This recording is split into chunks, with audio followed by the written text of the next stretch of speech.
서론적인 이야기를 먼저 드려야 될 겁니다. 선지자 스바냐와 그가 사역하던 시대 분위기에 대해서 먼저 말씀을 드립니다. 스바냐서의 저자는 선지자 스바냐입니다. 스바냐라는 이름의 뜻은 여호와께서 감추신 자, 여호와께서 숨기신 자, 이런 뜻입니다. 므낫세 왕의 그 극심한 박해 시대에 태어났던 것 같습니다. 하지만 그 극심한 박해 때 태어났지만 여호와께서 이후에 맡기실 사명을 위해서 그를 보호하시고 보존하셨다는 사실을 그의 이름을 통하여 짐작해 되어집니다. 후에 그는 하나님의 선지자로서의 사명을 감당하게 됩니다. 하지만 그가 선지자로서의 사명을 감당하던 그 시기 역시 여호와 신앙에 대한 핍박과 우상 숭배가 너무나 자연스럽게 자행되던 그런 시기였습니다. 심지어는 어린아이들을 희생제물로 바치는 그런 이방의 제의가 행해지기도 했던 그런 때입니다. 그런 악한 시대에 선지자 스바냐에게 하나님의 말씀이 임합니다. 여호와의 날에 대하여 경고하게 하시죠. 그러면서 회개를 촉구하게 합니다. 스바냐는 왕족으로 알려져 있습니다. 우리가 함께 읽었던 1절에도 그의 가문이 4대에 걸쳐서 소개되고 있는데요. 이렇게 4대에 걸쳐 그의 조상들을 이야기하고 있는 이유는 그들의 조상들의 이름만 들어도 알만한 사람들이라는 말 그대로 대단한 집안의 후손이라는 사실을 우리에게 말해주고 있는 겁니다. 그럼에도 불구하고 그런 대단한 집안에 태어났음에도 불구하고 이 스바냐는 하나님께로부터 여호와께로부터 선지자로 부름을 받게 됩니다. 그리고 오히려 자신이 몸담았던 상류계층 종교 지도자들을 향하여 더 신랄하게 비판하는 것을 보게 되어집니다. 스바냐는 14대 왕 유다의 14대 왕 므낫세로부터 그의 아들 15대 왕인 아몬이 통치하던 57년 동안 말 그대로 종교적으로 도덕적으로 타락할 대로 타락해서 도무지 하나님의 심판을 면할 수 없을 정도로 타락한 예루살렘과 유다의 백성들을 향하여서 하나님의 말씀을, 그것도 심판의 말씀을 대언하게 됩니다. 바로 이 나라를 종교적으로 도덕적으로 타락할 만큼 타락할 대로 타락시킨 두 왕 므낫세 왕과 이 아몬, 이 두 왕은 하나님을 의지하기보다는 이방 나라 아수르를 의지하고 아수르의 조공을 바침으로 자신의 나라를 든든하게 안정시켜 보려고 했던 그런 왕들입니다. 당연히 아수르에 잘 보여야 했고 아수르가 섬기는 우상들도 들여와서 그 우상을 섬겼던 악한 왕들이었습니다. 뿐만 아니라 나라 곳곳에 바알을 위한 단을 세웠고 아세라 목상과 하늘의 일월 성신을 숭배하기도 했던 말 그대로 가장 악했던, 유다 역사상 가장 악했던, 여호와 보시기에 너무나 악했던 왕들이 므낫세 왕과 아몬이었습니다. 그 두 왕의 통치 아래에서 유다는 피폐할 대로 피폐했고 타락할 대로 타락했던 겁니다. 그 이후에 16대 왕, 오늘 본문에 등장했던 요시야 왕이 되어서 종교를 온 나라를 개혁하려고 할 때 스바냐가 오늘 이 스바냐서 이 말씀으로 요시야 왕의 종교개혁에 힘을 실어주려고 했던 것입니다. 스바냐서의 주된 내용은 임박한 여호와의 날입니다. 이것이 스바냐서의 주된 내용, 여호와의 날, 이것이 스바냐서의 핵심입니다. 이 날은 악인, 불의한 자에게는 징벌 의 날이 될 것이지만 반대로 의로운 자에게는 오히려 구원과 회복의 날이 될 겁니다. 그렇습니다. 스바냐는 동일한 여호와의 날을 선포하고 있지만 그 여호와의 날을 선포함으로써 한편에 우상 숭배자들에게는 준엄한 경고를 주고 있고 한편에 의로운 자들에게는 조금만 버텨라, 곧 여호와의 날이다, 위로와 소망을 주고 있는 것입니다. 그런 목적으로 지금 스바냐서가 기록되고 있는 겁니다. 자, 1절 말씀 보십시오. 같이 가볼까요? 시작. 아몬의 아들 유다 왕 요시야의 시대에 스바냐에게 임한 여호와의 말씀이라. 스바냐는 히스기야의 현손이요 아마라의 증손이요 그달의 손자요 구시의 아들이었더라. 조금 전에 말씀드린 것처럼 스바냐에 대한 소개가 지금 1절에 기록되고 있는데요. 스바냐는 히스기야, 그 유명한 유다의 히스기야 왕의 후손, 즉 왕족입니다. 굳이 촌수를, 한국식으로 촌수를 따져보자면 지금 유다를 다스리는 16대 왕 요시야 왕의 조카뻘이 됩니다. 물론 나이로는 스바냐가 훨씬 더 많았겠지만, 여하튼 오늘날의 말로 표현하자면 이 스바냐는 금수저를 물고 태어난 사람입니다. 사회적으로 성공과 출세가 보장된 그런 사람이었던 겁니다. 그런 사람에게 하나님께서 부르십니다. 그런 사람에게 그 입술에, 금수저를 물고 태어난 그 입술에 하나님이 그 금수저를 빼버리고 말씀을 넣어 주시죠. 하나님 말씀을 대언케 하십니다. 선지자로 부르신 겁니다. 당시 선지자는요, 환영받는 직업이 아니었습니다. 환영받는 사람이 아니었습니다. 오히려 모두가 꺼리는 사람이었습니다. 사람들의 비난을 감내해야 됐고 조롱과 비난을 수시로 당해야만 했던 사람들입니다. 당시는 악한 시대였기 때문에 선지자들이 좋은 이야기를 할 리가 없습니다. 당연히 하나님의 심판의 메시지를 전할 수밖에 없었고 진멸의 메시지, 멸망의 메시지를 전할 수밖에 없었습니다. 그러니 그 얘기를 듣는 사람들이 좋아할 리가 없죠. 모두가 다 손가락질하며 비난하며 조롱하며 배반자, 반역자 욕을 합니다. 얼마 전 우리나라도 재벌 청수에 딸이 해군 장교가 되었다라고 뉴스마다 신문마다 기사화되는 것을 보았습니다. 그 시대에 만일에 신문 기사가 있었다면 대서특필됐을 겁니다. 왕족 스바냐가 선지자로 부름받았단다. 아마 난리가 났을 겁니다. 매스컴마다 스바냐를 인터뷰하려고 굳이 왜 선지자가 되느냐라고. 그 사회에서는 몇십 배는 더 놀랍고 충격적인 소식이었을 겁니다. 하지만 그런 부르심에 스바냐는 순종했고 선지자로서의 사역을 오늘 본문에 보는 것처럼 감당하고 있습니다. 이런 이야기가 있습니다. 남의 자녀가 헌신해서 선교사로 나가려 하면 정말 귀한 선택이라고 축복해 주지만 내 자녀가 하나님께 헌신해서 오지의 선교사로 나가려고 한다면 절대 안 된다라고 말리는 게 부모라고 하더라고요. 하나님께서 우리의 자녀를 쓰시겠다고 하신다면 아멘으로 순종할 수 있기를 바랍니다. 스바냐는 그렇게 아멘으로 순종하고 선지자의 사역을 감당합니다. 하나님의 말씀을 대언합니다. 자, 2절 말씀 보십시오. 같이 읽죠. 시작. 여호와께서 이르시되 내가 땅 위에서 모든 것을 진멸하리라. 하나님께서 스바냐를 통하여서 선포하신 첫 메시지가 무엇입니까? 내가 땅 위에서 모든 것을 진멸하리라라는 하나님의 심판의 선포였습니다. 이런 이야기를 하니 듣는 사람들이 좋아할 리가 없죠. 하나님은 스바냐를 통하여 심판을 선언하게 하셨습니다. 땅 위의 모든 것들, 즉 사람뿐만 아니라 짐승까지 쓸어버리시는, 모든 생명 있는 호흡 있는 것들을 다 진멸, 완전히 쓰레기를 청소하듯이 싹싹싹 쓸어서 버리는, 그렇게 진멸하시겠다는 놀랍고도 두려운 하나님의 심판의 메시지가 선지자를 통하여 선포된 겁니다. 이 땅 위에서 모든 것을 진멸하리라, 이 문장은 마치 그 옛날 노아 시대 홍수 사건을 생각나게 합니다. 그 모습처럼 하나님은 쓸어버리시겠다라고 지금 말씀하고 계신 겁니다. 엄청난 심판의 선포인 것입니다. 3절 말씀은 2절에 선포된 그 심판이 좀 더 구체적으로 묘사되고 있어요. 3절 말씀 보십시오. 내가 사람과 짐승을 진멸하고 공중의 새와 바다의 고기와 거치게 하는 것과 악인들을 아울러 진멸할 것이라. 내가 사람을 땅 위에서 멸절하리라. 나 여호와의 날이니라.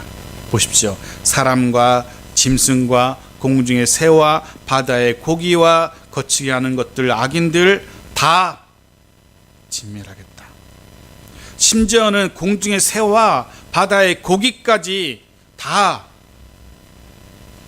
진멸하겠다라는 엄청난 하나님의 선포인 것입니다. 본문에 이렇게 눈에 띄는 게 하나 있죠. 잘 이해 안 되는 것, 거치게 하는 것. 또 진멸하겠다는데 거치게 하는 것이 무엇인지, 말 그대로 거치게 하는 것은 사람으로 하여금 걸려서 넘어지게 하는 것, 장애물 같은 것을 이야기합니다. 사람으로 하여금 넘어지게 하는 것. 스바냐서 특히 1장의 문맥에서 이것들은 우상들로 해석됩니다. 사람들로 하여금 걸려 넘어지게 하는 우상들. 그래서 그 다음에 나오는 거치게 하는 것들과 악인들은 바로 우상 숭배자들을 말하는 것입니다. 이 3절에서는 하나님이 유다를 향하여 진멸하시겠다라고 선포하신 이유가 설명되고 있는 겁니다. 바로 하나님이 아닌 거치게 하는 것, 우상을 섬겼기 때문입니다. 하나님은 분명히 선언하십니다. 사람을, 물론 여기 있는 사람은 우상을 섬기는 악인들을 말합니다. 그들을 땅 위에서 멸절하시겠다. 다시금 계속 반복되겠지만 하나님께서 가장 싫어하시는 것 바로 이겁니다. 하나님 외에 다른 것을 섬기고 하나님 외에 다른 것을 사랑하는 것, 하나님이 제일 싫어하시는 겁니다. 꼭 기억하십시오. 올 한 해를 살아가시면서 이 본문은 꼭 기억하십시오. 하나님이 정말 무엇을 싫어하시는지, 하나님 외에 다른 것 사랑하는 것, 하나님 외에 다른 것 섬기는 것, 하나님이 지극히 싫어하십니다.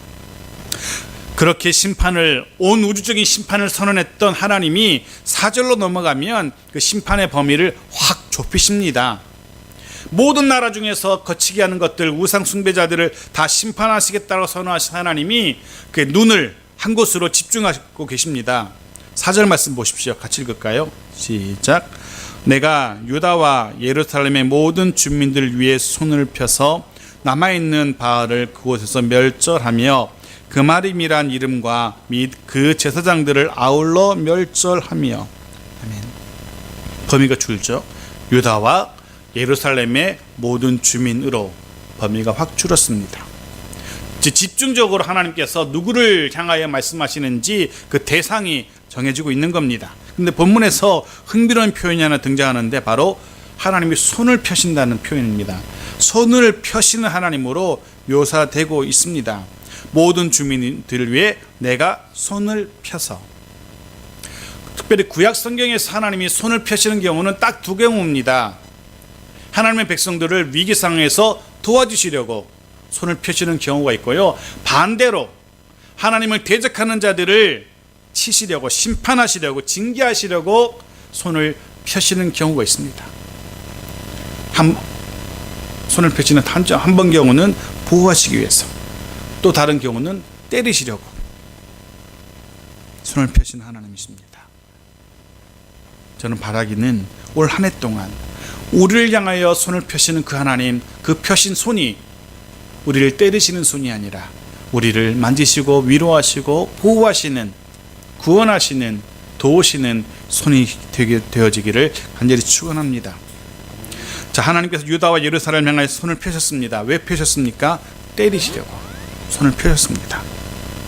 그런데 하나님이 징계하시려고 때리시려고 펴신 손을 펴셨는데 그 유다와 예루살렘이 어떤 곳입니까? 유다는 하나님이 언약을 근거로 하여서 하나님이 친히 택하신 백성들에게 직접 구별하여 허락하신 약속의 땅이 유다였습니다. 하나님이 하나님의 백성들에게 공급해 주신 땅입니다. 게다가 예루살렘은 하나님의 임재를 상징하는 성전이 있는 거룩한 도성이기도 합니다. 해서 유다 백성들은 절대로 자신들은 망하지 않는다라고 확신하고 있었습니다. 말 그대로 근거 없는 자신감인데 실제로 그 자신감이 지금까지는 잘 들어맞았거든요. 심지어는 북이스라엘이 멸망해서 떨어져 나갈 때에도 자신들도 위태위태했지만 자신들의 믿음처럼, 그래도 우리 유다 땅은, 그래도 우리 예루살렘은 이라는 그 자신감처럼 자신들은 보존되었거든요. 망하지 않았었거든요. 그래서 더 확신하게 된 겁니다. 우리 유다는, 우리 예루살렘은 절대 망하지 않아 라고. 하지만 하나님 편에서 언약을 근거로 하여서 허락하신 땅이었는데 그 백성 그 언약을 내팽개치고 만 겁니다. 나는 하나님의 백성, 우리는 하나님의 백성, 나는 너희의 하나님, 이란 이 언약을 근거로 해서 주어진 땅인데 그 언약을 이스라엘이 유다가 파괴해 버린 겁니다. 더 이상 하나님의 언약 그 말씀에 신경 쓰지 않았어요. 아니 철저하게 그 언약 그 말씀을 무시해 버립니다. 하나님의 임재를 상징하던 성전이 있던 예루살렘 역시 별반 다르지 않았습니다. 하나님의 임재를 상징하는 그 예루살렘 도성에 곳곳에 우상의 단들이 세워졌습니다. 심지어는 하나님의 성전에까지 우상을 세워놓고 그 우상에게 분향하기도 했던 이들이 유다 백성, 예루살렘 백성들이었습니다. 그 사절에 나오는 그마림이라는 것은 무엇인지 의미가 정확하진 않습니다. 대체로 우상을 섬기기 위한 제사장들, 특별히 송아지 우상을 섬겼던 제사장들을 의미한다라고 대체적으로 그렇게 해석합니다. 해서 그마림이라는 단어와 그 뒤에 나오는 그 제사장들은 같은 이들을 말합니다. 즉 우상을 섬기게 한 제사장이라는 말조차도 사라지도록 해버리겠다는 겁니다. 말 그대로 씨도 찾아볼 수 없을 정도로 그 어디 있어도 그마림 우상을 섬기게 한 제사장 찾아볼 수 없을 정도로 아예 철저하게 뿌리조차 뽑아버리시겠다라는 하나님의 의지가 담긴 표현입니다. 그만큼 하나님은 우상을 싫어하십니다. 그만큼 하나님은 하나님 외에 무언가 사랑하는 거 원치 않으십니다. 5절과 6절도 보십시오. 하나님께서 진멸하신 또 다른 대상들이 기록되고 있죠. 같이 읽겠습니다. 시작. 또 지붕에서 하늘의 무별에게 경배하는 자들과 경배하며 여호와께 맹세하면서 말감을 가리켜 맹세하는 자들과 여호와를 배반하고 따르지 아니한 자들과 여호와를 찾지도 아니하며 구하지도 아니한 자들을 멸절하니라. 계속해서 하나님이 멸절시킬 사람들을 기록하고 있습니다. 먼저 5절에서는 무별을 경배하는 자들, 즉 1월 성신을 섬기는 자들, 그리고 말감을 가리켜 맹세하는 자들이라고 되어 있는데 이 말감은 이웃나라 모압과 암몬이 섬겼던 우상입니다. 밀곰이라고도 성경에 기록되기도 하고요. 흥미로운 것은요, 본문을 잘 보시면 하나님께 맹세하면서 동시에 말감에게도 맹세하는 자들이라고 표현하고 있어요. 그죠? 5절에 여호와께 맹세하면서 말감을 가리켜 맹세하는 자들, 그렇게 표현하고 있습니다. 한편으로는 하나님을 섬기는 것 같은데 한편으로는 말감을 섬기고 있는 겁니다. 겉으로 볼 때는 하나님을 섬기는 것처럼 보이는데 실제로는 말감을 섬기고 있는 겁니다. 명목상 이름만 하나님 백성인 겁니다. 실제로는 이방신, 우상인 말감을 섬기고 있는 겁니다. 예수님께서도 그 모습, 두 주인을 섬기는 그 모습을 분명하게 경고하고 계셨죠. 누가복음 16장 13절 같이 읽겠습니다. 시작. 집 하인이 두 주인을 섬길 수 없나니 혹 이를 미워하고 저를 사랑하거나 혹 이를 중히 여기고 저를 경히 여길 것임이니라. 너희는 하나님과 재물을 겸하여 섬길 수 없느니라. 아멘. 절대로 둘을 섬길 수 없습니다. 어쩌면 이스라엘은 나는 하나님도 섬기고 말감도 섬길 수 있어 라고 생각했을지 모르겠습니다. 오늘날로 표현하면은 안식이 되는 하나님을 섬기고 여호와를 섬기고 딴 때는 말감 섬기지 뭐 이러고 있는 겁니다. 실제로 그거 아십니까? 성경 읽어보신 분들은 아실 겁니다. 이스라엘 역사상 단 한 번도 이스라엘이 완전히 하나님을 버린 적은 없습니다.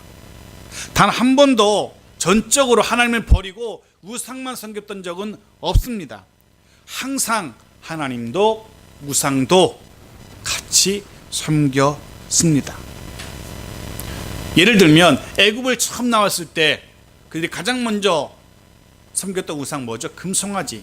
그런데 그들은 그것을 우상으로 섬겼던 게 아닙니다. 이게 우리를 애굽에서 인도한 신 하나님이야. 뭐 이런 식으로 섬겼던 겁니다. 그들의 마음 한구석엔 하나님이 있긴 했습니다. 하지만 또 다른 마음 한구석에는 우상이 자리 잡고 있었던 겁니다. 하나님은 그 모습을 너무도 싫어하셨어요. 한편으로 하나님을 섬기는 것처럼 보이지만 한편으로는 우상을 섬기는 그 모습을 너무나 가증히 여기셨고 그들을 반드시 진멸하시겠다라고 말씀하십니다. 오늘날도 비슷한 이들이 제법 있는 것 같습니다. 명목상의 그리스도인이죠. 실제로는 전혀 그리스도인다운 삶을 살지 않으면서도 주일 하루만큼은 그럴듯해 보이는 종교인입니다. 사도 바울은 그런 사람들을 경건의 능력은 없고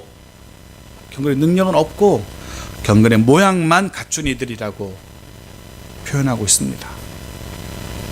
겉모습만 그럴듯하다는 거죠. 말씀을 준비해서 그런 생각도 해봤습니다. 제 욕심인지 모르지만 겉모습이라도 그럴듯했으면 참 좋겠다 라는 생각도 해봤습니다.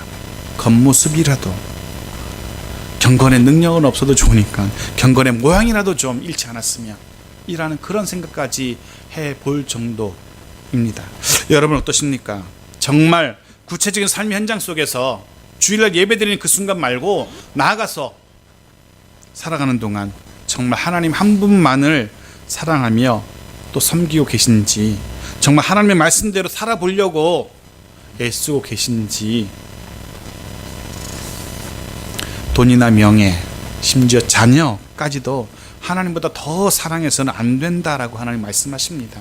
신명기 6장 5절 말씀 기억하실 겁니다. 같이 읽어볼까요? 시작. 너는 마음을 다하고 뜻을 다하고 힘을 다하여 내 하나님 여호와를 사랑하라. 올 한 해 동안 그렇게 하나님만을 사랑하며 우리 온 정성을 다해서 하나님만을 섬길 수 있는 우리 모두가 되어지기를 간절히 소원합니다. 6절에는 또 다른 분류의 사람들이 등장했었죠. 아까 등장했던 5절 사람들이 우상 숭배자, 그리고 두 신을 섬기는 종교 혼합주의자들이라고 한다면 6절에 나온 사람들은 전혀 무관심한 사람들입니다. 하나님을 찾지도 않고 구하지도 않는 자들입니다. 말 그대로 무관심한 자들입니다. 하나님이 필요 없는 자들입니다. 어쩌면 이 시대도 이런 자들이 더 많습니다. 더 이상 신이라는 존재가 필요하지 않습니다. 요즘 같은 스마트한 시대에, 과학화된 시대에 웬 신이라고 말들 합니다. 그 과학이 신이 줄 수 있는 위로와 평안을 줄 수 있다라고 생각하죠. 신의 도움 없이 얼마든지 잘 살 수 있다라고 생각하는 자들입니다. 그들은 그렇게 이야기합니다.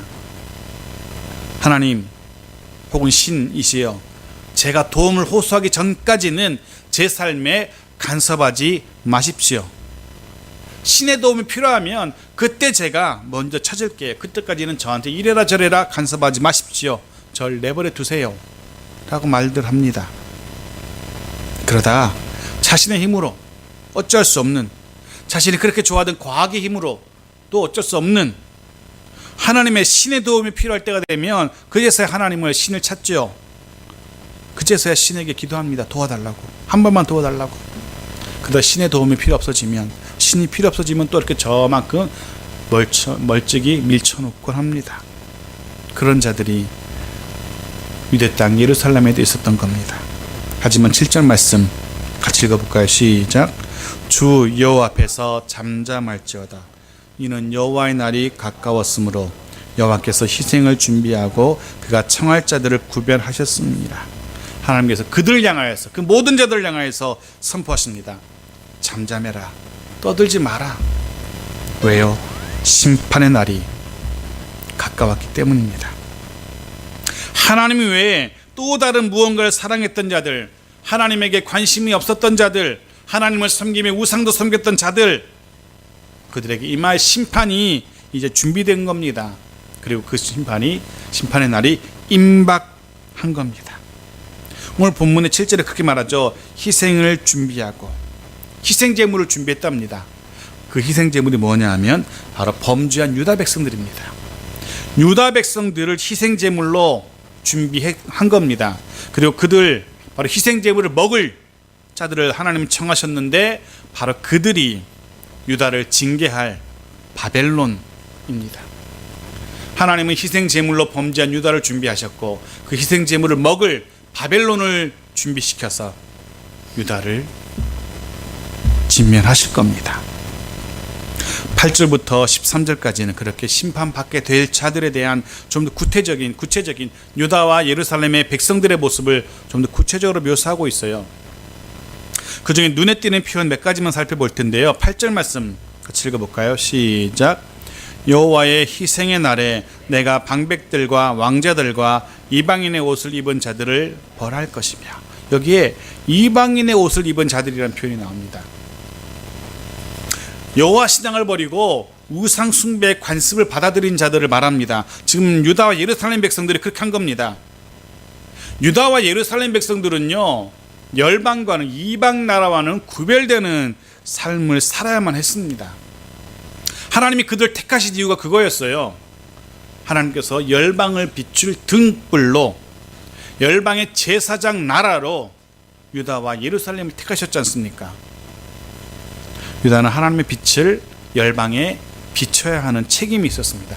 제사장적인 책임이 사명이 있었어요. 그런데 유다는 그 사명을 헌신짝처럼 버려버렸습니다. 하나님이 입혀주신 그 제사장의 옷을 벗어버리고 오히려 이방과 같은 우상을 섬기는 이방인의 옷을 입고 만 겁니다. 구별된 삶으로 하나님의 빛을 비추고 그들에게 입혀주신 제사장적인 옷을 가지고 하나님을 보여줘야 할 사명이 있는 자들인데 그 사명의 옷을 그들은 벗어버린 겁니다. 그것도 모자라서 이방의 옷을 조화라고 입고 다니고 있는 자들.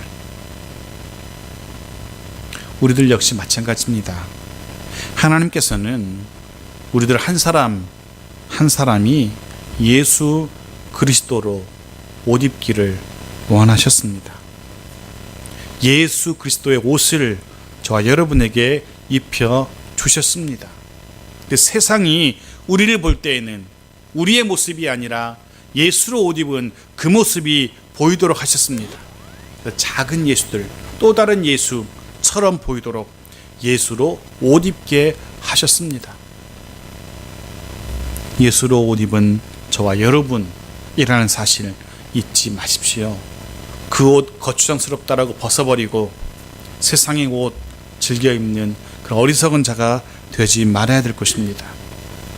올 한 해 동안 정말 예수가 우리에게 입혀준, 하나님이 우리에게 입혀준 예수의 옷, 그 옷을 입고 지낼 수 있기를 간절히 축원합니다. 12절에 또 다른 흥미로운 표현이 나오는데요. 같이 읽겠습니다. 시작. 그때 내가 예루살렘에서 찌꺼기같이 가라앉아서 마음속에 스스로 이르기를 여호와께서는 복도 내리지 아니하시며 화도 내리지 아니하시리라 하는 자를 등불로 두루 찾아 벌하시리니. 찌꺼기같이 가라앉은 자들이 나옵니다. 예루살렘에서 찌꺼기같이 가라앉은 자를 찾아서 두루 찾아서 벌하시겠다라고. 여기 찌꺼기는요, 맛도 없고 향기도 없는 이 포도주 맨 밑에 가라앉은 그 침전물을 말합니다. 그 맛도 없고 향기도 없답니다. 이건요, 이스라엘의 속담입니다. 예레미야 48장 11절에도 이 똑같은 얘기가 나오는데 보십시오. 모압은 젊은 시절부터 평안하고 포로되지 아니하였으므로 마치 술이 그 찢기 위에 있고 이 그릇에서 저그릇을 옮기지 아니함 같아서 그 맛이 남아있고 냄새가 변하지 아니하였도다 라고 얘기하는데요. 그 술이 찢기 위에 있고 라고 이 표현, 변화 없이 그대로의 모습이 말합니다. 무사 안일하게 지내는 그 모습을 지금 비유로 표현하고 있습니다. 이들은요, 아무 쓸데없는 자들입니다. 도무지 움직이지 않는 자들입니다. 가만히 있어가지고 아무짝에 쓸모없는 자들을 찌꺼기같이 가라앉은 자들이라고 표현하거든요. 이들은 이렇게 생각하죠. 가만히 있으면서 하나님은 복도 내리지 못하시고 벌도 내리지 못하셔 라고.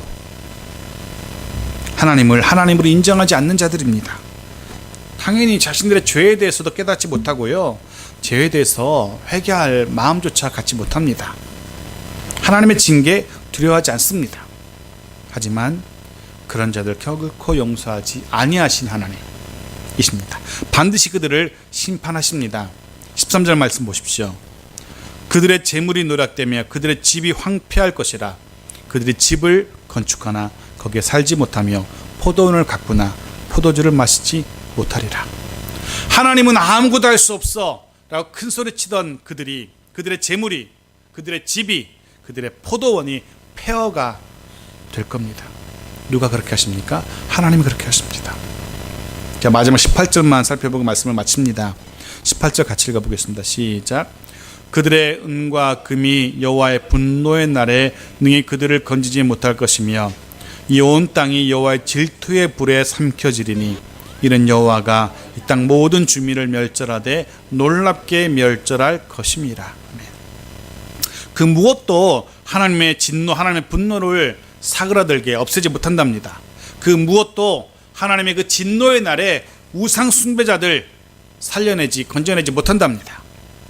본문에 그들의 은과 금이라는 표현은요, 그들이 동원할 수 있는, 사람들이 동원할 수 있는 모든 인간적인 수단, 방법을 대변하고 있습니다.